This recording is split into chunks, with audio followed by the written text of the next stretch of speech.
हमारे पारिस्थितिकी तंत्र इकोसिस्टम में मधुमक्खियों के योगदान और महत्व को उजागर करने के लिए हर साल 20 मई को वैश्विक मधुमक्खी दिवस वर्ल्ड बी डे मनाया जाता है।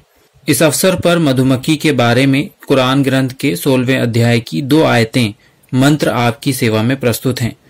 तुम्हारे रब पालनहार ने मधुमक्खी के लिए ये बात नियत कर दी है कि पहाड़ों में, वृक्षों में और लोगों के बनाए हुए छत्रों में अपना घर बना, फिर हर प्रकार के फल फूलों से खुराक ले और अपने पालनहार के नियत मार्गों पर चलती रह।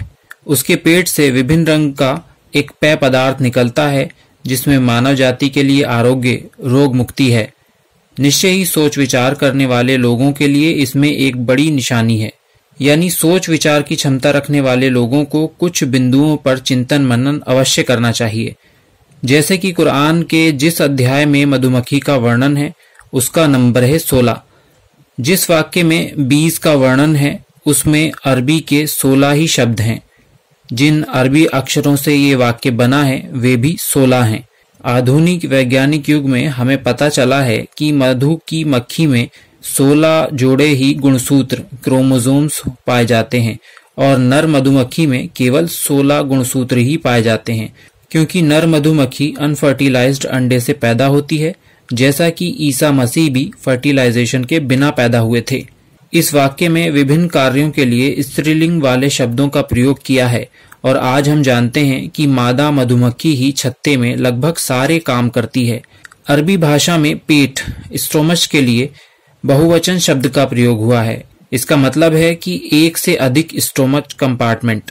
और आज हम जानते हैं कि मादा मक्खी में शहद के लिए एक अतिरिक्त स्टोमच होता है।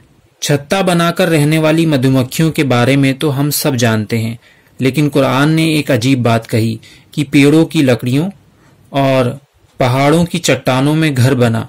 और अभी कुछ ही वर्ष पूर्व कुछ नई प्रकार की मधुमक्खियों के बारे में पता चला जो लकड़ियों और चट्टानों में भी छेद करके घर बनाकर रहती हैं। तो ये थी मधुमक्खियों के महत्व और उनके बारे में अंतिम ईश्वरीय ग्रंथ कुरान के 2 श्लोकों से सोच विचार के लिए सिर्फ कुछ बातें।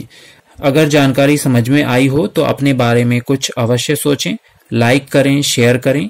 अगर अनलाइक करें तो साथ ही पसंद ना आने का कारण कमेंट बॉक्स में जरूर बताएं, जिससे कि उन बातों पर डिस्कस हो सके और भविष्य में और बेहतर जानकारी आप तक पहुंच सके। सब्सक्राइब करना ना भूलें, जिससे कि हम जल्द मिल सकें कुछ और विषयों पर इस्लाम धर्म के मार्गदर्शन से संबंधित जानकारी के साथ। अभी दें अनुमति। धन्यवाद।